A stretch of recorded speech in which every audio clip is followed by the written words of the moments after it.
Me llamo Leonor y tengo 76 años. A estas alturas de la vida, uno se acostumbra a muchas cosas. A vivir más con recuerdos que con expectativas. A hablarle al silencio como si fuera un viejo conocido. A no esperar llamadas y, sin embargo, seguir dejando el teléfono cargando cada noche por si acaso. No soy una mujer triste. Tampoco me considero derrotada. Pero sí soy una mujer que ha aprendido a hacer espacio en su corazón para la ausencia, el desdén y la incomodidad que mi vejez parece provocar en otros. Siempre he sido una mujer firme, recta, exigente incluso. Fui directora de una escuela pública durante 38 años. No tenía miedo de enfrentarme a los inspectores ni a los padres con ínfulas. Me gané respeto. A veces a pulso, a veces con ternura. Y también con muchas noches de insomnio redactando informes que nadie leería. Conocí a Octavio, mi esposo, cuando ambos teníamos 20 años. Él enseñaba música. Yo ya estaba convencida de que mi vocación era la educación. Fue un matrimonio sólido, sin dramas visibles, sin escándalos, sin rupturas, hasta que el cáncer se lo llevó sin preguntar. Claudia, nuestra hija, tenía entonces 29 años y 2 hijos pequeños. Mi viudez coincidió con la disolución de su primer matrimonio. Y sin mucho hablarlo, ambas asumimos nuevos roles. Ella como madre sola y profesional emergente. Yo como abuela disponible, compañera de ruta, cuidadora y pilar silencioso de todo lo que no se decía. Durante más de una década fui el soporte en la sombra de su vida. Recogía a los niños del colegio, los ayudaba con las tareas, les preparaba el desayuno cuando Claudia salía corriendo a la oficina, los llevaba al médico cuando tenían fiebre y ella tenía juntas importantes. Nunca le pasé una factura por nada. Nunca le pedí reconocimiento. No lo hacía por mérito ni por deber. Lo hacía por amor a mis nietos. Sí, pero también porque en cada una de esas tareas sentía que estaba aún habitando un lugar dentro de su vida, aunque fuera de forma utilitaria. Había aprendido que envejecer siendo útil es la mejor manera de no ser desechada. Cuando Claudia empezó a rehacer su vida y conoció a Julián, su ahora esposo, fui testigo de su transformación. Ella se volvió más elegante, más contenida, más consciente de los círculos en los que quería moverse. Julián es un hombre bien posicionado, con aspiraciones políticas, dueño de un discurso que suena mejor que la verdad y una sonrisa que no siempre llega a los ojos. Nunca me faltó al respeto, pero tampoco se molestó en conocerme. Para él, yo era una especie de reliquia doméstica. Útil, silenciosa, fácilmente reemplazable. El compromiso entre ellos fue un evento elegante, con una puesta en escena cuidada, muchas flores blancas y fotógrafos que se movían como si estuvieran cubriendo una gala diplomática. Me invitaron, claro. No podía no hacerlo, pero fui la única sin estilista, sin maquillaje profesional, sin un vestido nuevo que gritará «Estoy a la altura». Me sentaron al fondo, cerca del piano, como si yo fuera parte del mobiliario. Recuerdo que uno de los camareros me guiñó un ojo y me sirvió un segundo canapé sin que yo lo pidiera. Ese gesto amable fue el único momento en que sentí que alguien me veía. Días después, cuando Claudia me habló de los planes para la boda, escuché su entusiasmo y asentí en silencio. Dijo que sería algo íntimo pero especial, que todo debía salir perfecto, que su suegra, la madre de Julián, estaba ayudando mucho con los detalles. Cuando le pregunté si necesitaba algo de mi parte, me dijo: «Solo ven, mamá, y disfruta. Ya no tienes que preocuparte por nada». Pero ese «ya no» tenía una tonalidad que no pude ignorar. Como si mis años, mi cuerpo y mi presencia fueran, más que nunca, una decoración no deseada. La verdad es que me cuesta mirar fotos recientes de mí misma No porque no acepte mis arrugas, o mis manos llenas de venas, o el cabello que cada vez necesita menos tintes, porque ya no hay quien me mire con detenimiento. Me cuesta porque en esas imágenes no me reconozco. No me veo como me siento. Por dentro aún tengo una memoria vibrante. Todavía recuerdo cómo se sentía correr bajo la lluvia con Claudia, o el olor del pan recién horneado los domingos, o la voz de Octavio cantando bajito en la cocina. Pero en las fotos, esa mujer que me devuelve la mirada tiene una fragilidad que los demás ya asumen como constante. Esa fragilidad que ellos traducen en mejor que no venga, mejor que no hable, mejor que no aparezca. Durante las últimas semanas antes de la boda, apenas me involucraron en nada. Las decisiones eran tomadas por Claudia y Victoria, la suegra, mientras yo era informada después de que todo estaba resuelto. Me llegó un mensaje con el lugar, la hora, el tipo de vestimenta. Nada más. Ninguna invitación escrita, ningún gesto simbólico, ningún recuerdo de lo que fui en su vida. Me dediqué a arreglar mi vestido viejo, uno que había usado en la jubilación de una colega muy querida. Le cosí unas perlas en el cuello para que pareciera nuevo. Lustré mis zapatos, limpié con esmero la pequeña cartera de cuero que heredé de mi madre. Preparé un regalo, un retrato familiar que restauré yo misma, enmarcado con cuidado, donde aparecemos los cuatro. Octavio, Claudia de niña, mis padres y yo. En esa foto, todos estamos juntos, todos con una sonrisa que no era forzada. Pensé que sería un gesto emotivo, algo que recordara a Claudia de dónde venía. Me equivoqué. No sé si fue negligencia o decisión consciente, pero mientras más se acercaba la fecha, más sentía que mi lugar era el de una presencia invisible. El teléfono no sonaba. Nadie me consultaba nada, y sin embargo, yo seguía preparándome como si fuera a ocupar un sitio especial. Me repetía que todo sería distinto ese día, que el amor no se borra tan fácil, que los años compartidos no se vuelven humo de un momento a otro. Tal vez lo hacía por no aceptar lo que ya era evidente, que yo ya no era parte de su historia visible, solo un eco funcional del pasado. Y sin embargo, conservo cada recuerdo de su infancia como si hubiera sido ayer. Las noches de fiebre, sus lágrimas de frustración cuando algo no le salía en matemáticas, su primer recital, la vez que me abrazó y dijo: «Mamá, ojalá nunca envejezcas». Esa frase se quedó conmigo, como una promesa que ella me pidió y que la vida no permitió cumplir. Porque envejecí. Porque ya no soy ágil, ni rápida ni moderna. Pero aún soy yo. Y lo que nadie parece entender es que los años no borran la dignidad, solo la hacen más silenciosa.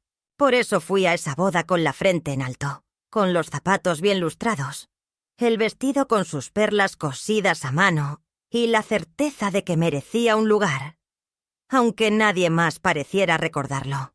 El día de la boda amaneció nublado, como si el cielo hubiera intuido algo que yo todavía me resistía a nombrar. Una tarde cualquiera, mientras cosía un botón en una blusa deshilachada, escuché la voz de Clara desde la cocina principal. Estaba hablando por teléfono, y aunque no gritaba, su tono era claro y molesto. Me senté en mi silla favorita, junto a la ventana que da al jardín, y observé cómo el viento jugueteaba con las hojas secas. No tenía prisa, pero tampoco podía quedarme quieta. La casa estaba impecable, aunque nadie vendría. El regalo envuelto, el vestido listo sobre la cama, los zapatos junto al perchero. Faltaban 3 horas para la ceremonia, pero yo ya sentía ese nudo en el estómago, que no se va con antiácidos ni con respiraciones profundas. No era nerviosismo, era una forma de presentimiento. De esos que llegan cuando se ha vivido lo suficiente como para notar que las ausencias no siempre comienzan con despedidas. Me arreglé con esmero. Me puse el vestido azul que tanto me gusta, no por su diseño, que ya es de otra época, sino por cómo me hace sentir. Digna, firme, como si pudiera sostenerme de pie aunque el mundo no me mire. Me puse el collar de perlas que fue de mi madre, un anillo sencillo de oro que Octavio me regaló en nuestro 10º aniversario, y el broche antiguo que guardo desde que Claudia era niña, uno que siempre me decía que parecía de reina. Me miré en el espejo antes de salir. No vi a una anciana. Vi a una mujer con historia. Una mujer que aún recordaba cada sacrificio, cada noche de fiebre, con un paño húmedo sobre la frente de su hija. Cada mañana en la que se puso de pie para que no le faltara nada. Tomé un taxi hasta el lugar del evento. Era un jardín privado en las afueras, de esos que se alquilan para eventos exclusivos.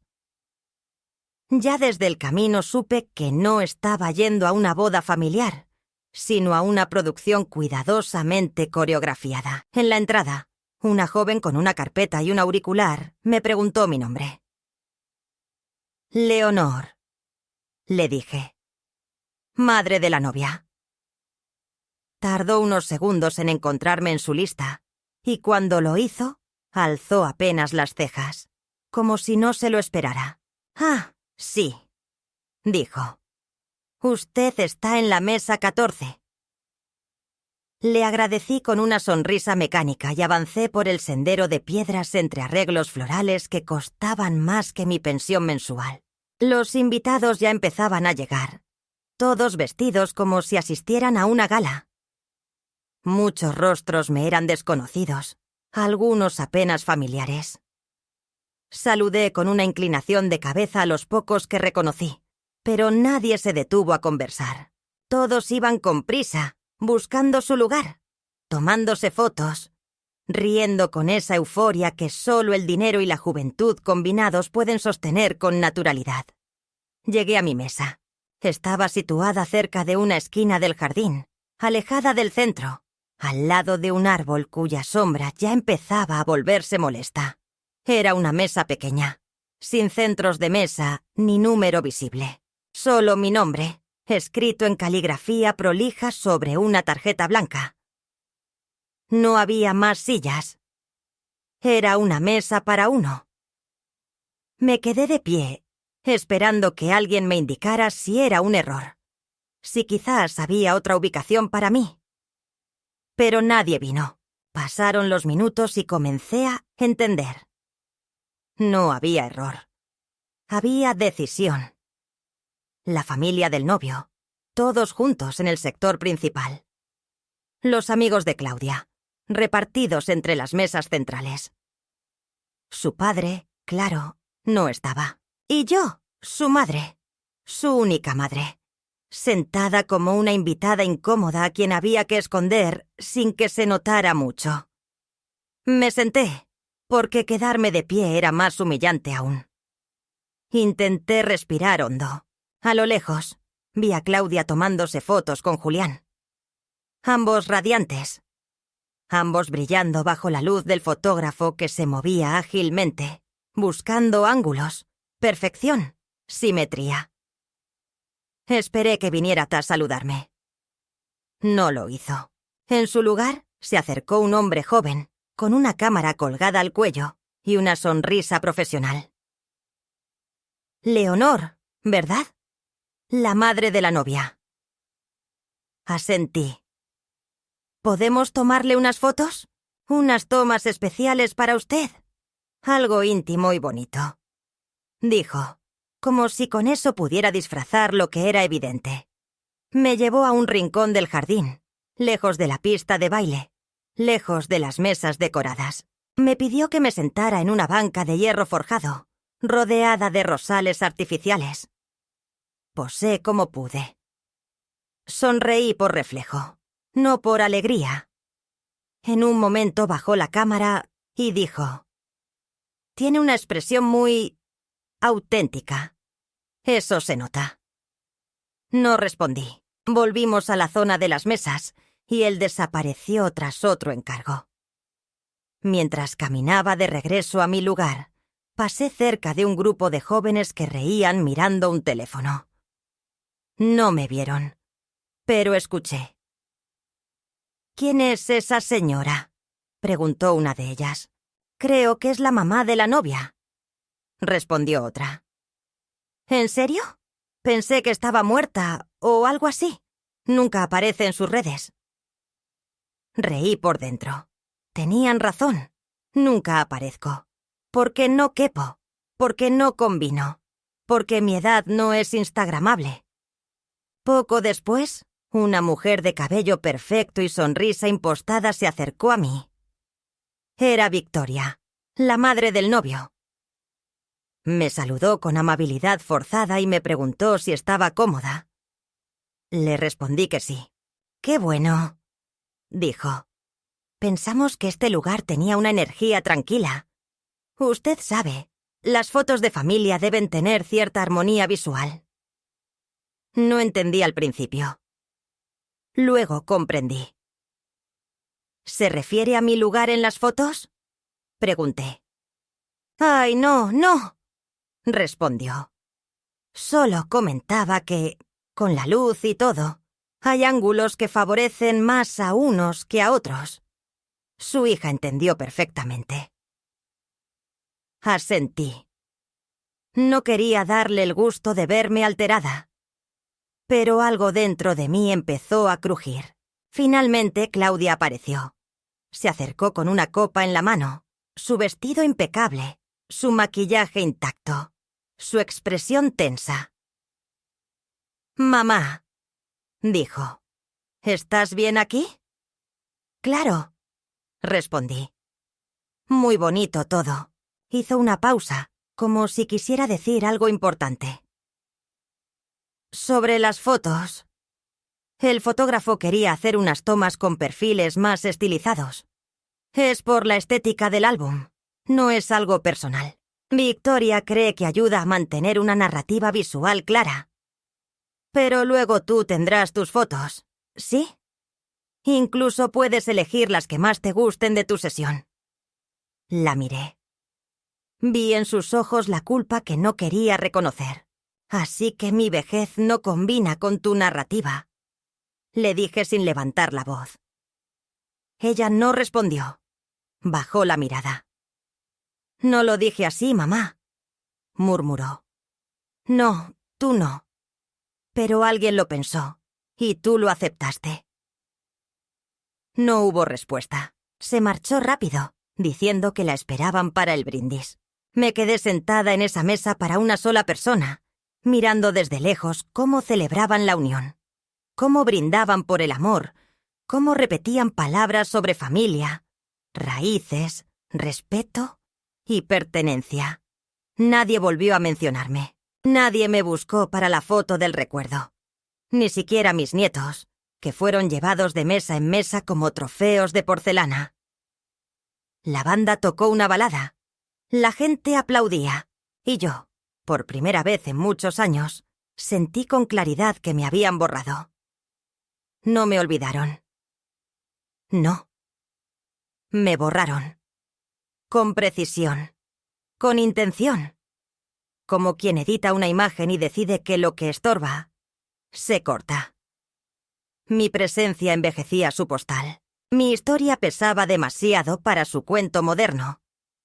Pero aún no sabían que yo no era un adorno, que había vivido demasiado, amado demasiado y luchado demasiado como para desaparecer en silencio. Y esa noche, mientras recogía mi bolso y salía por la misma entrada por la que había llegado, supe que algo había cambiado.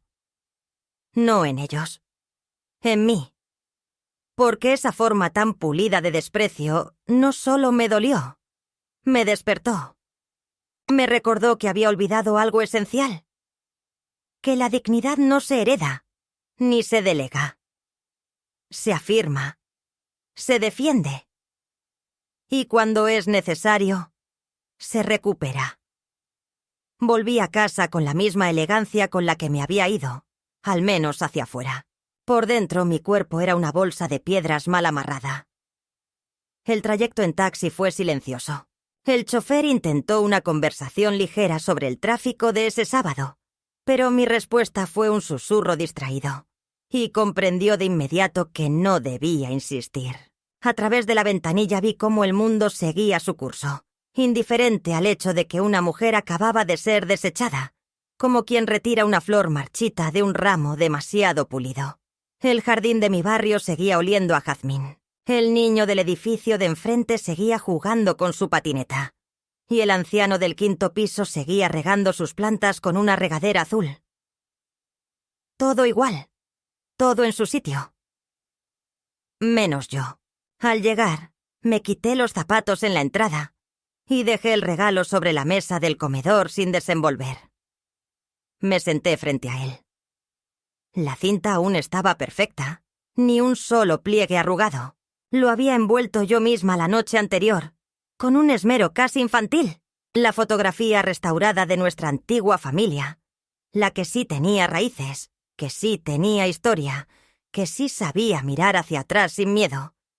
El marco de madera tallada, el vidrio recién limpiado. Todo intacto, todo invisible. Lo miré por largos minutos, hasta que sentí que la garganta empezaba a cerrarse. Me preparé un té con hojas de cedrón que había recogido en el parque semanas atrás. Bebí de a sorbos pequeños, temiendo que si tragaba rápido, algo más, algo que dolía mucho más que el líquido caliente, saliera con él. Recordé la cara de Claudia. Su tono, su distancia. La frase del fotógrafo. Tiene una expresión auténtica, la burla de los jóvenes en la boda. La condescendencia de Victoria. Recordé el banco de hierro forjado. La sombra del árbol. El flash de la cámara. La mesa para una sola persona. La copa tibia que me sirvieron. Las sonrisas que no me incluían. La pista de baile que nunca pisé. Todo se volvió un rompecabezas claro de una sola palabra. Exclusión. Y no de manera accidental. No de esas que uno puede justificar con prisas, con malentendidos, con detalles que se escapan. No. Lo mío fue una exclusión diseñada, medida, planificada. Fue deliberada. Saqué mi teléfono. 18 llamadas perdidas, todas de números relacionados con la boda. Organizadores, asistentes, incluso uno de los camareros que seguramente había notado mi partida. No devolví ninguna. Luego vi los mensajes. 2 de Claudia. Uno decía: «Mamá, ¿dónde estás?». El otro: «Solo era un detalle, por favor, no lo malinterpretes». No respondí. No por orgullo, sino porque aún no encontraba palabras que no fueran fuego. Miré las fotos de mi galería. Las únicas que tenía eran las que tomé al espejo esa mañana, con el vestido azul y el broche antiguo. Me vi otra vez en ellas. Mis manos firmes, mi mentón en alto, mi sonrisa mínima, pero serena. «Tu vejez arruina nuestras fotos». Esa frase flotó de nuevo, como si no quisiera irse. Me levanté. Me sentía inquieta. No enojada aún, pero sí desordenada por dentro. Abrí el ropero y saqué una caja de madera donde guardaba documentos importantes. No por necesidad, sino porque buscaba el tacto de papeles que me recordaran quién era. Encontré el recibo del anticipo que había hecho al fotógrafo. Una cantidad generosa que pagué en efectivo, como para evitarles trámites. También estaba el contrato con el servicio de catering, la floristería, el alquiler del mobiliario, todo lo que Claudia no pudo cubrir cuando los costos subieron inesperadamente. Yo había dicho que no se preocupara, que todo lo hacía con gusto, que para eso eran los ahorros, para las cosas que realmente importaban. Le mentí. Me dolió desprenderme de ese dinero, no por el monto, sino porque era lo último que tenía que todavía podía convertir en algo tangible para ella. Y aún así, lo hice, para que tuviera su día perfecto, para que brillara, para que sintiera que su madre, incluso vieja, seguía sosteniéndola. Encendí la computadora. Busqué los correos de confirmación de los proveedores. Uno a uno, los fui leyendo. Todos los contratos estaban a mi nombre. Todas las facturas también. Por un momento la idea de cancelar todo pasó como un relámpago fugaz, pero se desvaneció. Ya no tenía sentido. Ya había ocurrido. Ya me habían apartado. No podía deshacer la boda, ni los votos, ni el aplauso de los invitados, ni los brindis por la nueva familia. Lo que sí podía hacer era algo mucho más sutil, más quirúrgico, más irreversible. Volví a abrir el archivo con el contrato del fotógrafo. Había una cláusula. Las fotografías no podían publicarse sin mi autorización expresa, dado que yo era la pagadora principal del servicio. Respiré hondo. Fui a mi correo y redacté un mensaje escueto pero claro. Por este medio retiro mi autorización para la publicación, reproducción y uso de cualquier material fotográfico captado el día de la boda de Claudia González, a excepción de las imágenes en 1800 las que aparezca exclusivamente la familia del novio. Solicito confirmación de recepción. Atentamente, Leonor Salgado. Lo envié. No esperaba respuesta inmediata. Ni siquiera sabía si lo respetarían. Pero el gesto me dio un extraño consuelo. Era como si por fin hubiese empujado la puerta que siempre había mantenido entornada, por miedo a quedar fuera. Y ahora, ya estaba del otro lado. Sonó el timbre. Eran las 11:15 de la noche. Miré por la mirilla. Era Carol, mi amiga de toda la vida. Aquella con la que compartí aulas, almuerzos de domingo y tardes enteras en el parque leyendo poesía. Abrió la puerta con esa mezcla de urgencia y ternura que solo una amiga de verdad puede tener. Me abrazó, no preguntó nada. Solo se sentó a mi lado en el sofá. Le serví té. No hablamos por un rato. Solo cuando me sintió respirar más hondo, dijo: Lo vi en una historia. Vi que no estabas en ninguna foto. Asentí. Me sentaron sola, Carol. Lejos, como si fuera una empleada vieja que no saben dónde poner. Me dijeron que era para que no arruinara la estética del álbum. Carol cerró los ojos. Luego los abrió y preguntó: ¿Y ahora? No supe qué decirle. Me sentía entre la furia y la nada, entre las ganas de gritar y la necesidad de olvidar. Al día siguiente me desperté temprano. El teléfono ya no sonaba. Era domingo, pero no de esos tranquilos. Era uno de esos en los que se siente que algo se ha movido en el subsuelo de tu vida. Preparé café. Miré el marco aún sin entregar. Tomé la decisión. Ya no daría explicaciones. Ya no justificaría mi tristeza con palabras amables. Ya no fingiría que no importaba. Era hora de dejar de disculparme por existir. Tomé el retrato. Lo deshice del papel. Lo miré una última vez y lo guardé en un cajón. Luego escribí una carta. No era una carta cruel. Era simplemente verdad. Le dije a Claudia que ya no habría más dinero, ni más silencios convenientes. Le recordé lo que hice, no como reproche, sino como inventario de amor.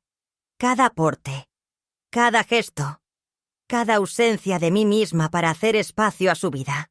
Y luego, con el mismo cuidado con el que había planchado mi vestido azul, escribí la última línea. No te deseo mal, pero sí te deseo memoria. Porque algún día, cuando mi nombre ya no esté en tu agenda y mi voz se haya apagado, Solo te quedará recordar quién sostuvo tu mundo cuando tú aún no sabías caminar sobre él. La doblé. La metí en un sobre. No la envié. No aún. La dejé sobre la mesa. Como advertencia. Como preludio. Como promesa. Luego me senté frente a la ventana. Y esta vez, por primera vez en mucho tiempo, me permití llorar. Sin apuro. Sin miedo. Sin pañuelo a mano. Lloré por la niña que me decía: «Mamá, quédate cerca». Por la mujer que ahora prefería una foto sin sombras. Por la madre que había dado todo, incluso su reflejo. Y por la anciana que ahora, por fin, comprendía que ser olvidada duele menos que ser borrada con esmero. Porque eso sí es un crimen del que una no siempre regresa igual. Pero también es el comienzo de otra cosa. Y yo, aunque vieja, aún sabía comenzar. Aunque fuera desde el silencio, aunque fuera sola. Después de días sumida en un silencio que parecía hecho de espejos rotos, llegó un momento en el que ya no pude sostener más la imagen de la mujer invisible que me habían impuesto. Me sentí atrapada entre la nostalgia y la ira, entre el deseo de ser vista y el miedo a ser rechazada. Fue entonces, una tarde cualquiera, cuando el teléfono vibró con un mensaje inesperado. No era de mi hija ni de ningún familiar cercano, sino de alguien a quien no veía ni escuchaba desde hacía años. Mariana, una antigua alumna a quien había enseñado cuando ella apenas comenzaba la secundaria.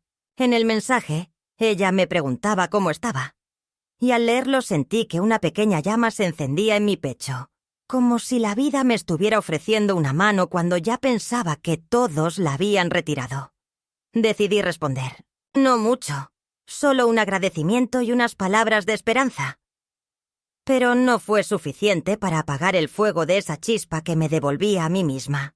Fue Mariana quien, al poco tiempo, compartió en una red social un video antiguo que yo le había regalado hace años, donde Claudia, con 15 años, me describía como su heroína, su fortaleza, la mujer que la había levantado y enseñado a no rendirse.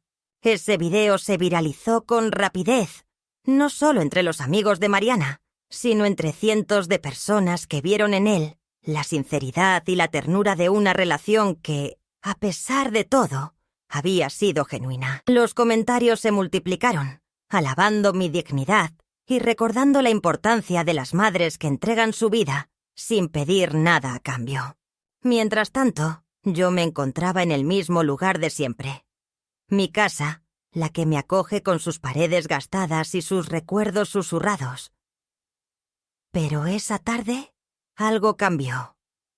Por primera vez en semanas, sentí que mi historia tenía un espacio fuera del rincón donde me habían colocado. La gente me escribía, me llamaba, me reconocía no solo como la madre que había sido ignorada, sino como la mujer que se había negado a desaparecer. Las redes sociales, que tanto temía porque parecían un universo que no me pertenecía, se convirtieron en un refugio inesperado. Allí encontré voces que decían: «Eres más grande que cualquier foto. Tu vejez no arruina nada, solo enseña lo que el tiempo construye». Un día, mientras me preparaba para salir, sonó el timbre. No esperaba visitas. Al abrir la puerta me encontré con Rafael, el hermano de Octavio, mi esposo fallecido. Habíamos perdido contacto tras algunas disputas familiares que dejaron heridas profundas y silenciosas, pero ahora estaba ahí, parado frente a mí, con una expresión mezcla de nostalgia y respeto. «Vi el video», dijo sin más. «Quería verte, porque no podía creer que te hubieran tratado así». Su presencia fue un bálsamo inesperado para mi alma, una reafirmación de que todavía había quienes me valoraban, quienes entendían que mi historia no podía ser borrada con un gesto. Rafael y yo hablamos por horas, recordamos los viejos tiempos. Las risas, las dificultades, los momentos en que Octavio y yo construíamos sueños que ahora parecían de otro mundo. Me contó que había seguido mi historia por las redes y que sentía orgullo por la forma en que había enfrentado todo. «Tu hija olvidó quién eras», me dijo. Pero yo no. Sus palabras fueron como un ancla en medio del mar revuelto. Me ofreció su apoyo, no solo como familiar, sino como alguien que veía más allá de las apariencias y reconocía el valor de una mujer que se negaba a ser invisible. Al caer la noche, después de despedir a Rafael, me senté a escribir. Sentí la necesidad de dejar una marca, no para que me recordaran por lástima, sino para que entendieran que la dignidad no se negocia. Redacté una carta para Claudia. No era una carta de reproche, sino de verdad y claridad. Le expliqué cómo me había sentido, cómo mis esfuerzos y sacrificios no fueron reconocidos ni valorados en ese día tan importante.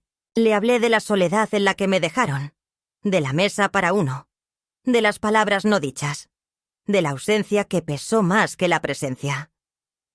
Le recordé que mi amor siempre estuvo ahí, aunque ella eligiera mirar para otro lado. Pero también le dije que comprendía sus decisiones, que entendía que a veces las personas se pierden en sus propios miedos y aspiraciones, que no guardaba rencor.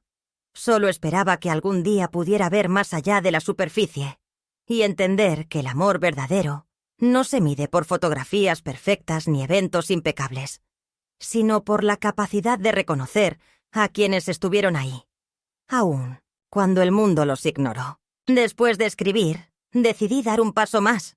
Con la ayuda de una amiga, comencé a planear cómo compartir mi historia públicamente.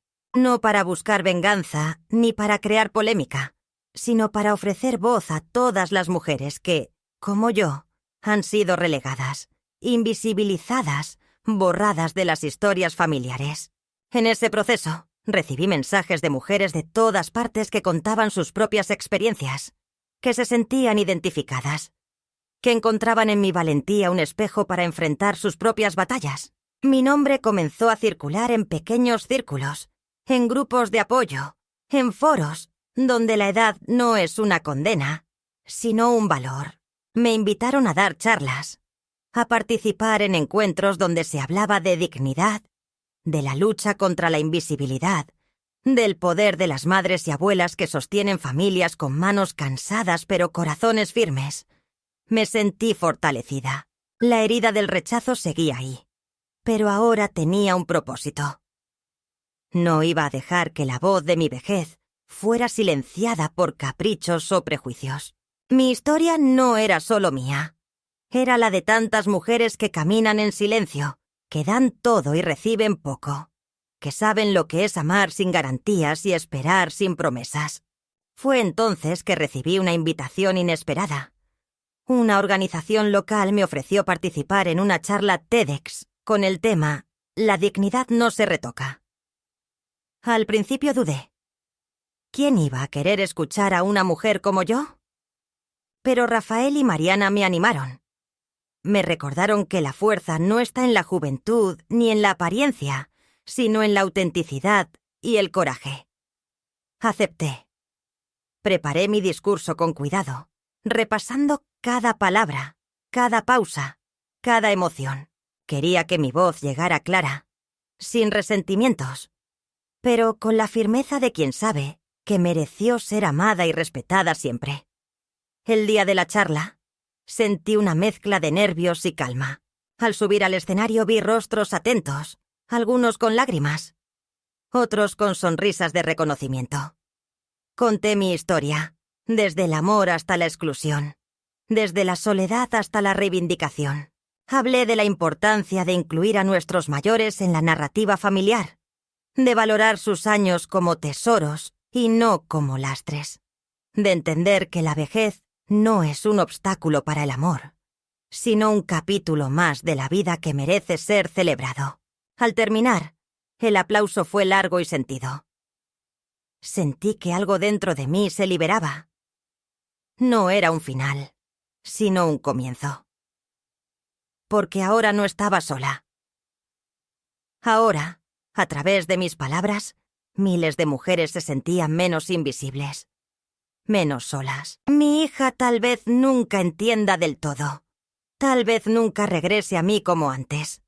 Pero yo ya había encontrado mi lugar, no en las fotos que querían borrar mi rostro, sino en la memoria colectiva de quienes saben que el amor verdadero no se mide en imágenes, sino en la presencia constante y en la fuerza silenciosa de quienes nunca dejaron de estar.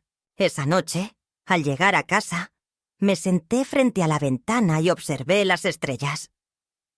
Pensé en Octavio, en Claudia, en Rafael, en Mariana, en todas las mujeres que caminan conmigo en este viaje. Sentí paz, no porque todo estuviera resuelto, sino porque por primera vez en mucho tiempo me sentí completa. La vejez, pensé, no arruina nada. Solo revela lo que realmente importa. La noticia de mi charla TEDx se difundió más rápido de lo que podía imaginar, como una llama que prende en el viento seco y no deja espacio para ignorarla. Las redes sociales explotaron con comentarios, compartidos y mensajes que me llegaban desde diferentes partes del país y del extranjero. Me llamaban valiente, ejemplo, inspiración. Aún así, en el núcleo de mi familia, el efecto fue distinto, casi devastador. Mi hija Claudia no tardó en enterarse, y su reacción fue una mezcla de rabia, vergüenza y negación que abrió una nueva herida en lo que quedaba de nuestra relación. Todo comenzó con una llamada inesperada una mañana, mientras yo revisaba los mensajes que me enviaban las mujeres que se sentían representadas por mi historia. Al otro lado del teléfono, la voz de Claudia estaba tensa, casi cortante. Me reprochó haber hecho pública nuestra vida familiar sin consultarla, acusándome de humillarla y poner en riesgo su imagen ante su nuevo esposo y sus círculos sociales. Intenté explicarle que no buscaba atacar, sino reivindicar, pero sus palabras caían como golpes sordos en un muro de indiferencia. Me recordó que había elegido otra vida, que debía respetar sus decisiones y que no era justo que una madre revolviera el pasado cuando ella intentaba construir un futuro diferente. La discusión terminó con una promesa velada. Si no retiraba el video y no dejaba de hablar públicamente, no habría posibilidad de reconciliación. Claudia me advirtió que su esposo Julián ya había expresado su molestia y que ambos consideraban que yo estaba rompiendo la imagen perfecta que querían proyectar. Colgué con el corazón hecho trizas, no por miedo, sino por la certeza de que la batalla apenas comenzaba y que el terreno se estaba volviendo inhóspito. Pero yo ya no era la mujer que se quedaba callada ante las injusticias, ni la que aceptaba el silencio impuesto como castigo. Recordé las noches en vela cuidando a Claudia cuando era niña, cuando sus lágrimas eran mi mundo, y decidí que esta vez sería diferente. No podía ni quería desaparecer. La verdad debía abrirse paso, aunque tuviera que hacerlo con fuerza. Así que respondí con un mensaje público en mi perfil, reafirmando que mis palabras eran para honrar a todas las madres y abuelas invisibilizadas, que merecían respeto y reconocimiento, y que no retrocedería ante la presión ni el silencio impuesto. Lo que siguió fue un torbellino de confrontaciones. Primero llegaron los mensajes privados, algunos llenos de cariño y apoyo, otros de odio y desprecio. Luego aparecieron llamadas de familiares que preferían no tomar partido, pero que mostraban una distancia creciente. Incluso algunos amigos de Claudia me llamaron para aconsejarme que dejara las cosas como estaban, que no valía la pena arriesgar relaciones por algo tan personal. Pero mi decisión estaba tomada. Era momento de enfrentar lo que viniera, con la dignidad y la fuerza que había cultivado durante años. Al poco tiempo, recibí la visita de Víctor, el abogado que me había recomendado una amiga cercana. Me explicó que Claudia y Julián habían iniciado una serie de acciones legales para intentar controlar la difusión de las imágenes y declaraciones, alegando daño a su imagen pública y violación de privacidad. Me pidió calma y confianza, asegurándome que mis derechos estaban protegidos y que era importante responder con serenidad y estrategia. A pesar de su profesionalismo, la sombra del conflicto me pesaba más que nunca. En medio de esta tormenta, la figura de Mariana, mi antigua alumna, se volvió un apoyo incondicional. No solo me animaba con palabras, sino que también organizaba pequeños encuentros con grupos de mujeres mayores que compartían experiencias similares. Me invitó a participar en podcasts, entrevistas y charlas comunitarias. Su energía y compromiso me fortalecían, haciéndome sentir que no estaba sola en esta lucha por visibilizar a quienes se nos quiere ocultar. La situación en casa, sin embargo, se deterioró aún más. Claudia evitaba las llamadas, y cuando lograba hablar con ella, la conversación era fría y distante, llena de reproches velados y silencios largos. Los nietos también empezaron a sentirse incómodos, quizá influenciados por la tensión entre su madre y yo. Sentí que se cerraban puertas, ventanas y corazones. Por primera vez en muchos años, me cuestioné si valía la pena seguir adelante con esta batalla, si el costo emocional no sería demasiado alto. Pero cada vez que esa duda aparecía, recordaba la cantidad de mujeres que me escribían, que me contaban sus historias de abandono, de olvido, de invisibilidad. Mujeres que me decían que gracias a mi voz se sentían menos solas, menos olvidadas. Y eso me impulsaba a seguir, a resistir, a no ceder ante el silencio impuesto por quienes prefieren ocultar las verdades incómodas. La batalla por mi dignidad se convirtió en una causa colectiva, en un símbolo de lucha contra el desdén social hacia la vejez y la memoria femenina. Un día, mientras revisaba los comentarios en mi perfil, vi uno que me conmovió profundamente. Era de Elena, mi nieta mayor, que me había visitado en secreto semanas atrás. Me agradecía por ser valiente, por mostrar que la historia no siempre se escribe desde el poder ni la juventud, sino desde el amor y la resistencia. Me dijo que me quería y que estaba orgullosa de mí, que algún día esperaba que Claudia entendiera lo que significaba ser madre y abuela de verdad. Ese mensaje fue un faro en medio de la oscuridad, una razón para seguir adelante. La confrontación llegó a su punto más alto cuando Claudia y Julián organizaron una reunión familiar para resolver los malentendidos. Me convocaron a un restaurante elegante, donde esperaba un ambiente tenso pero conciliador. Sin embargo, la atmósfera estaba cargada de reproches disfrazados de diplomacia y silencios incómodos que pesaban más que las palabras. Claudia, con voz firme pero mirada esquiva, me exigió que retirara todas las publicaciones, que dejara de hablar públicamente de la familia, que respetara su nueva vida y su espacio. Julián, al lado, agregó que la exposición mediática ponía en riesgo su carrera y su futuro político. Le respondí con la calma que solo da la convicción. Les expliqué que no se trataba de destruir su vida, sino de recuperar la mía, que mi voz no era un arma, sino un derecho, que la memoria de una madre no debía ser borrada para construir una fachada perfecta, que las fotos que me excluyeron no eran solo imágenes, sino símbolos de un rechazo que dolía más que cualquier herida física.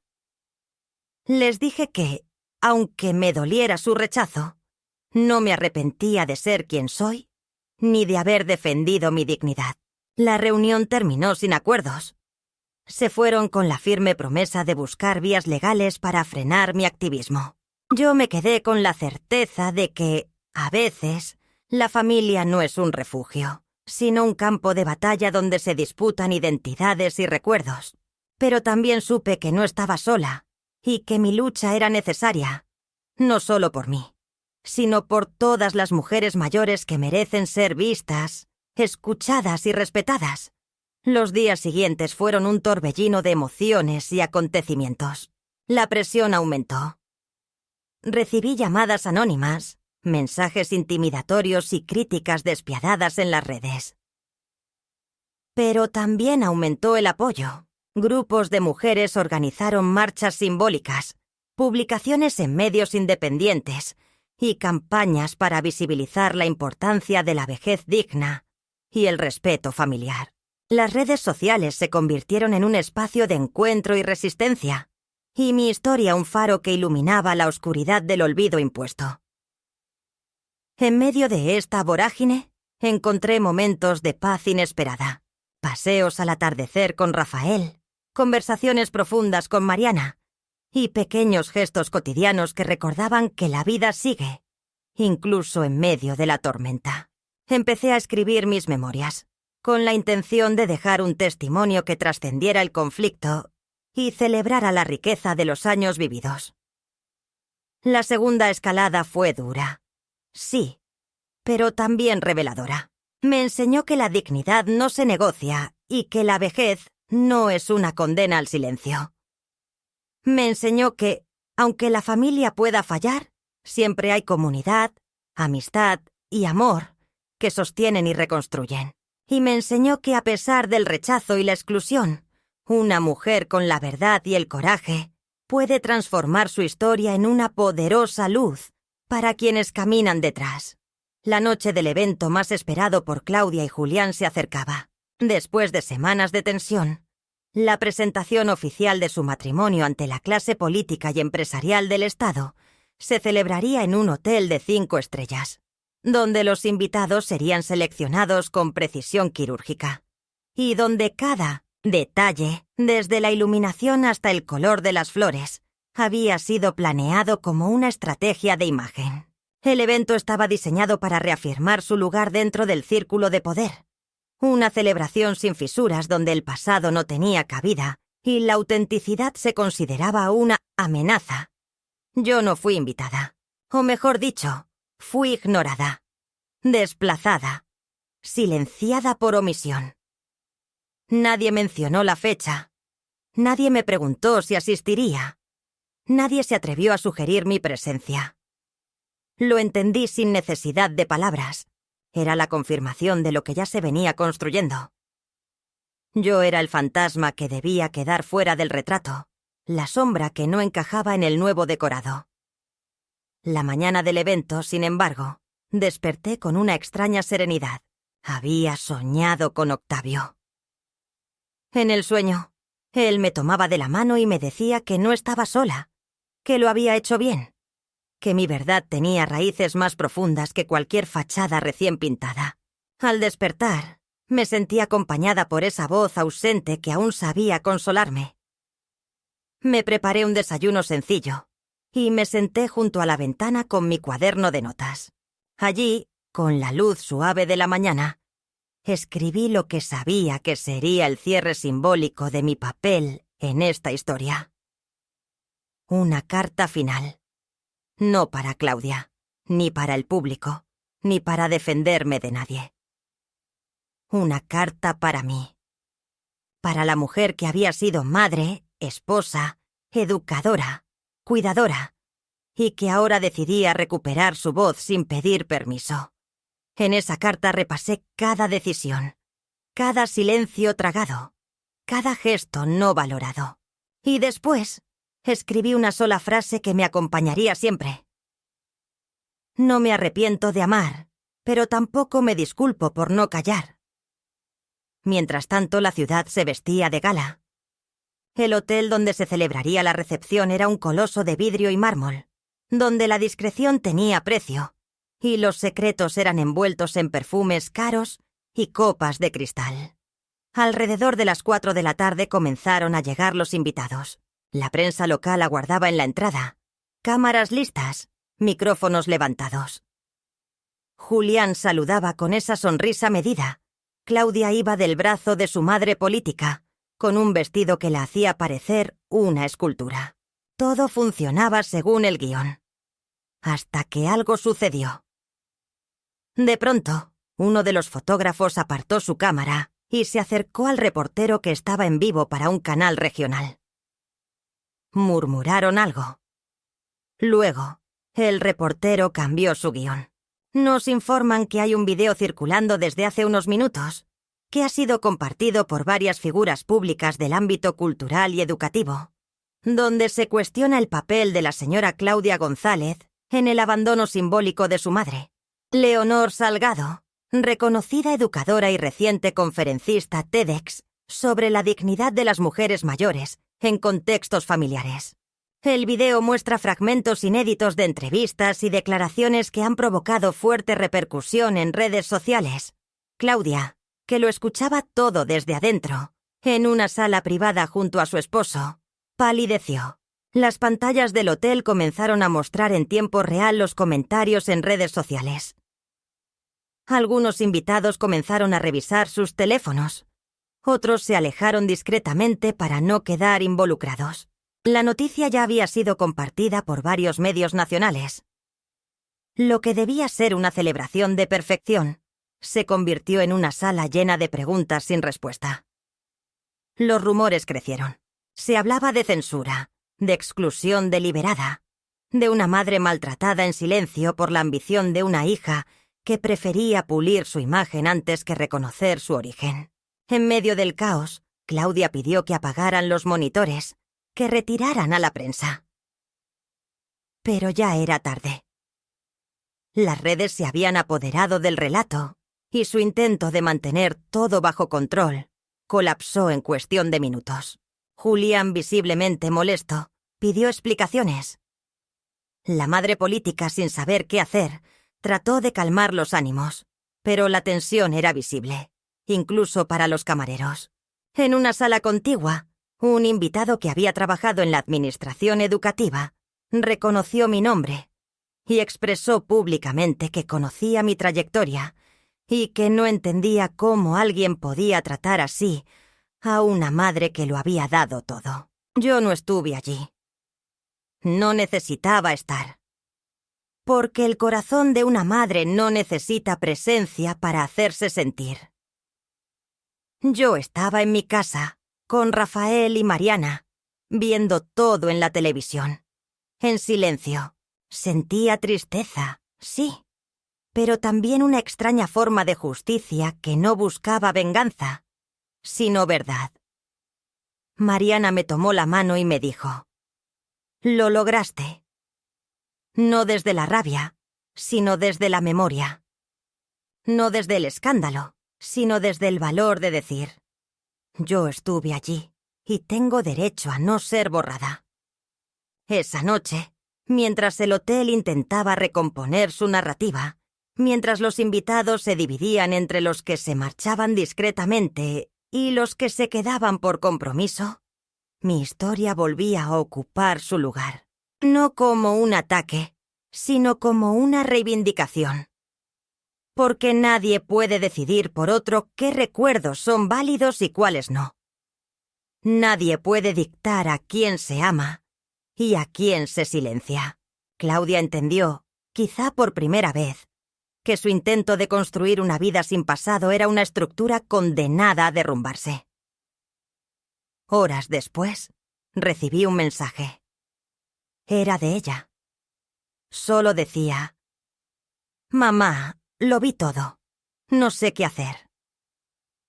No respondí, no por orgullo, sino porque entendí que no era momento de consolarla, sino de dejar que por fin caminara por el terreno que ella misma había construido. Yo ya no era la mujer que corría a apagar los incendios emocionales de los demás. Era una mujer que, por fin, aprendía a quedarse en pie mientras el mundo entendía lo que su silencio había costado. Esa noche dormí con una calma nueva, no la calma de quien gana, sino la de quien ya no necesita explicar por qué estuvo ausente en las fotos. Porque ahora todos sabían que no fui invitada, no por error, sino por decisión. Y que esa decisión pesaría más que cualquier imagen perfecta, porque el retrato más valioso de una familia no es el que se toma en un salón elegante, sino el que se sostiene en los abrazos que no se olvidan, en las palabras que no se niegan, en las miradas que no se esconden. Y ese, por mucho que intentaran negarlo, Lo tenía yo. Han pasado algunos meses desde aquella noche que, sin buscarlo, cambió la narrativa de mi historia. La conmoción pública fue cediendo poco a poco, como el oleaje que regresa a su ritmo después de la tormenta. La gente siguió con sus vidas, como era de esperarse, pero algo había quedado sembrado. Lo notaba en los mensajes que aún recibía de mujeres que se atrevieron a hablar, en las invitaciones a encuentros pequeños donde se discutía el valor de la memoria materna y, sobre todo, en el modo en que yo misma comencé a caminar. No como quien busca aprobación, sino como quien ha recuperado la certeza de su propia existencia. Claudia no volvió a escribirme después de aquel mensaje breve. Yo tampoco la busqué.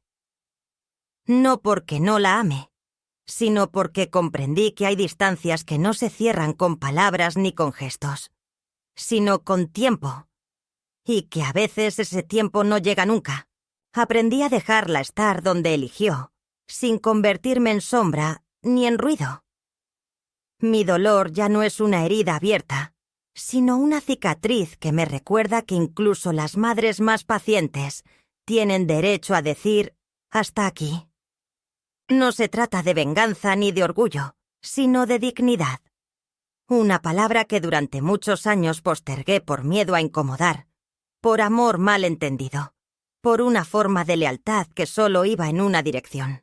A veces me pregunto si ella comprende lo que sucedió.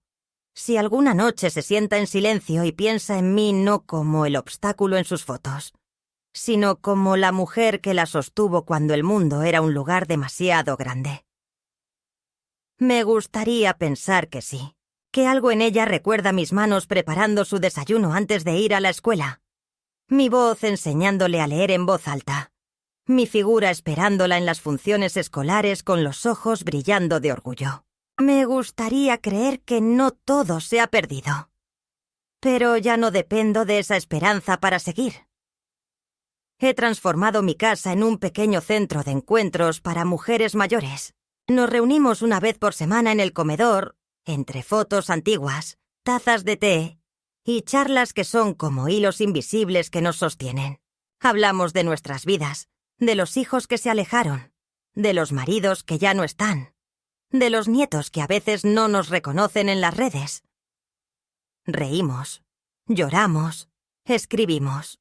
Algunas de ellas comenzaron a dejar cartas abiertas para sus familias, no como reproche, sino como legado. Les enseño que nuestra historia no necesita ser aprobada por nadie para ser válida, que somos archivo vivo, memoria que camina, testimonio que merece ser escuchado. Mariana sigue viniendo a verme. Se ha convertido en una especie de hija elegida, una presencia cálida que no exige nada y que, sin embargo, da mucho. Rafael, por su parte, me visita cada domingo. Caminamos por el parque, hablamos de Octavio, de los años que quedaron atrás y de los que aún pueden ser vividos con belleza. Me hace reír, me escucha, me mira con ese respeto que hace tanto no recibía. Con él no necesito disfrazar mi edad, ni suavizar mis palabras. Con él, simplemente soy.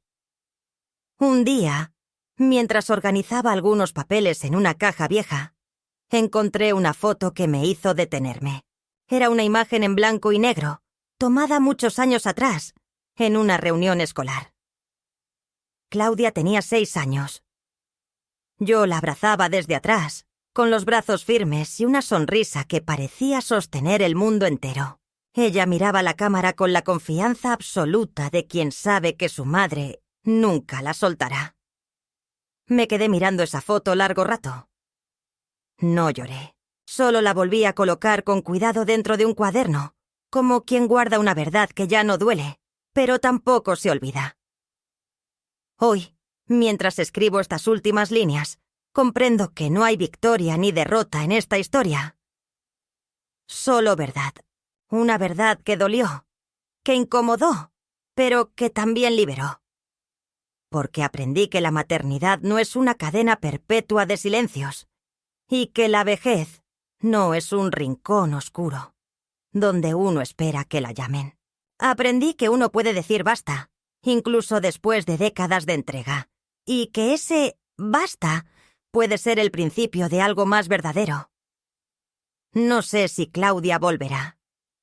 No sé si un día tocará mi puerta o si simplemente me recordará desde lejos, como una figura incómoda que no supo quedarse callada. Pero lo que sí sé es que ya no necesito que regrese para sentirme completa, porque la mujer que soy hoy, con sus arrugas, su memoria y su voz, es más fuerte de lo que fue cuando lo dio todo en silencio. Y esa fuerza, aunque haya nacido del dolor, es lo que me acompaña cada mañana, mientras camino por la vida sabiendo que valgo, aunque nadie me lo diga. Que existo, aunque quieran borrarme. Y que sigo de pie, no como un estorbo, sino como raíz.